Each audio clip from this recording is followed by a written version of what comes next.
Good day. Just as after I finished my last video, literally minutes after, I received reports, in fact confirmation, that President Putin of Russia has now signed a decree that as of the 1st of April, all payments for Russian gas exports must be in rubles, that European governments governments that wish to buy rubles, or companies that wish to buy Russian gas, to be precise, must open accounts with corresponding accounts with Russian banks, which, by the way, is a clear signal that they must use the Russian interbank messaging system in place of SWIFT, that this must all take place by the 1st of April, and especially alarmingly for European energy consumers, that unless this is done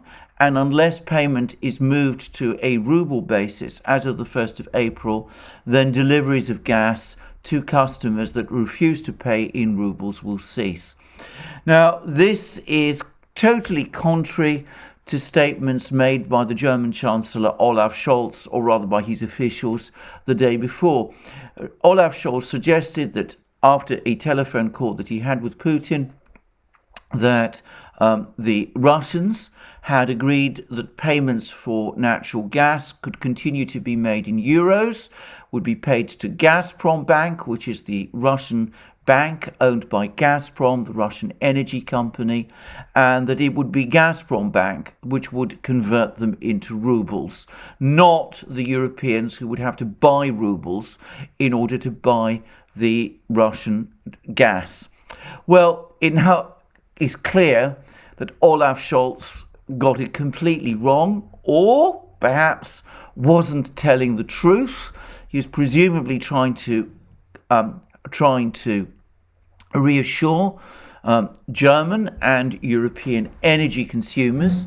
And of course, he's now been found out. It's now clear that Putin meant exactly what he said, that he wasn't bluffing when he said that he expected, as of the 1st of April, that all payments for Russian gas must be made by customers in rubles. Now, this puts the Europeans in a quandary because they need Russian gas. There is no alternative to Russian gas available in anything like the necessary quantities that would be needed to make up the difference if that Russian gas were interrupted.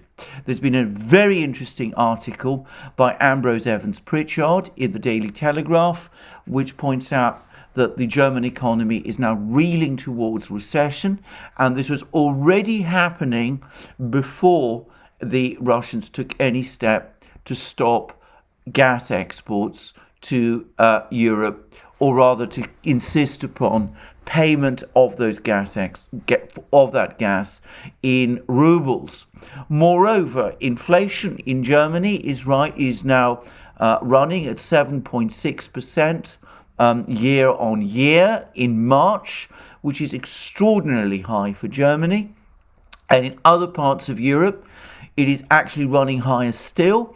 It is running at 9.8% in Spain year on year, for example. And it seems that inflation is also heating up pretty much everywhere else as well, not just in Europe, but of course in the United States too, in Britain as well. No doubt across the entire world, the whole global economy is, to a greater or lesser extent, affected by this inflation crisis.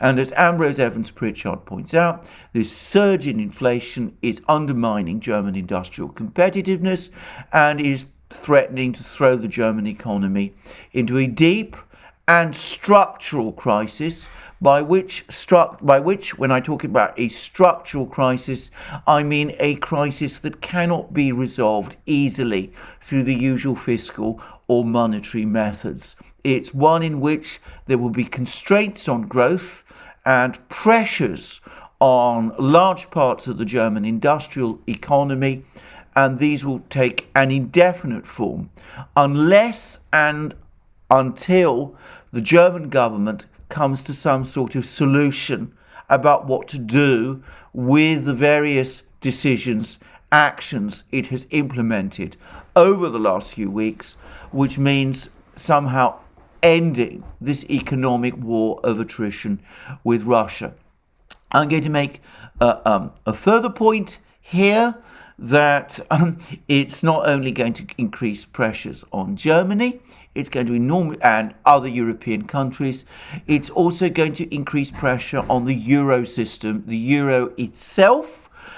Inflation is surging across Europe, but the European Central Bank, now committed as it is to supporting the economies of Southern Europe through direct bond payments, finds it impossible to raise interest rates and is still engaging in quantitative easing, even as other central banks around the world, such as the Federal Reserve Board and the Bank of England, have started to move away from these overlax monetary policies.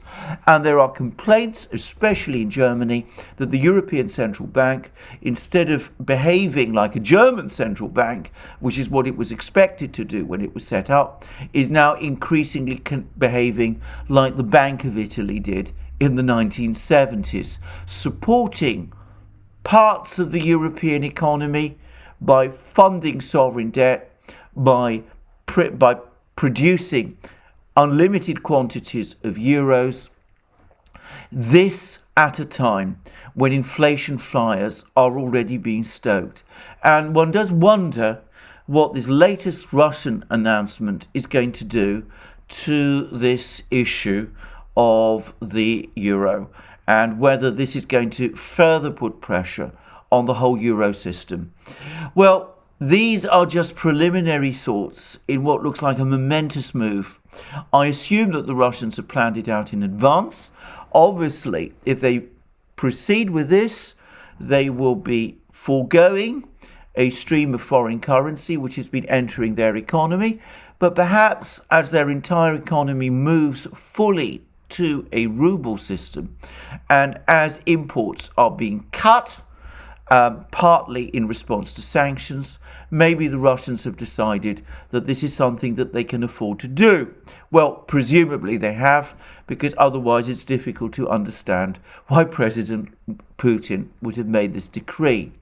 And as I discussed earlier today, other sectors of the Russian economy that engage in exports, like the Agricultural Producers Union, are also now talking about putting all of their exports onto a ruble-only basis as well, obliging countries that buy food from Russia, which includes much of the Middle East and indeed Europe as well, to actually pay for that food in rubles as well.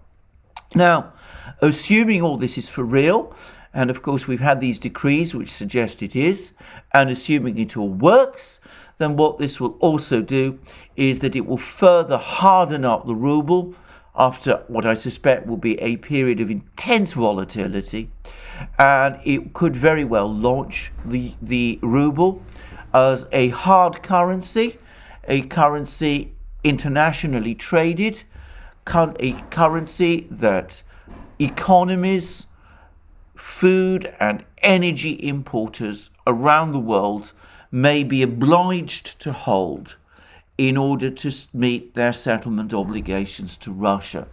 And of course, when that happens, when a currency becomes internationally traded in that sort of way, then of course the countries that hold those rubles no longer just trade with Russia in them, they start using the ruble potentially as a convertible currency between themselves, so that a country like Egypt, for example, which imports food from Russia, might decide that it has to hold rubles in order to buy that food from Russia. And of course, in order to obtain those rubles, it might decide that it will want countries that trade with Egypt and that buy some of Egypt's products to pay for those products in rubles as well, so that Egypt itself has a reserve of rubles that it can use in its foreign trade with Russia. At which point, as I said, the ruble becomes an internationally traded currency like the dollar, the euro, the pound sterling, the Japanese yen, but one, of course, backed by the commodities in which Russia exports. Or at least that's a possibility. That's the plan. Now, I'm not definitely saying that's going to happen. It would mark a revolution in events if it did, but clearly steps are being taken to take us in that direction. These are momentous days. Wang Yi said, as I discussed in that last video that I did, the one that just preceded this one, that events are happening, momentous events are happening, such as we have not seen for 100 years. This moment when the Russians may be moving towards internationalizing the ruble as a globally traded currency may be one of those great events that Wang Yi talked about. We shall see. In the meantime, obviously, much remains unclear. We will see how markets react. We will see what the Europeans do. At the moment, the only thing that the Germans and the Austrians especially seem to know about doing is that they apparently intend to start energy rationing, which will, of course, put further pressure on their economies, increase inflation rates, create additional problems, deepen the stagflation crisis that is now developing in Germany. And at the same time, there is an election in France. President Macron looked a few weeks ago, a sure-run winner in that election. The opinion polls are tightening. Part of the reason is the fact that the French population is reeling under high energy costs. We will see what, if any, effect this decision by the Russians, assuming it's for real, what effect on that election this decision by the Russians has. Well, obviously, as I said, these are momentous days. I will keep you all informed. I will let you know how events progress and what happens. And in the meantime, thank you for your attention. And I look forward to seeing you all again, both here, both on YouTube and on our other platforms, especially on Rumble and Locals, but also BitChute, Library, ODYSEE, SuperU, and all the others. Well, thank you for joining me again today. And remember, you can support us via Patreon and Subscribestar by going to our shop, and also by checking your subscription to this channel and by pressing the like button to this video. Thank you for joining me again today. More from me, I suspect, very soon.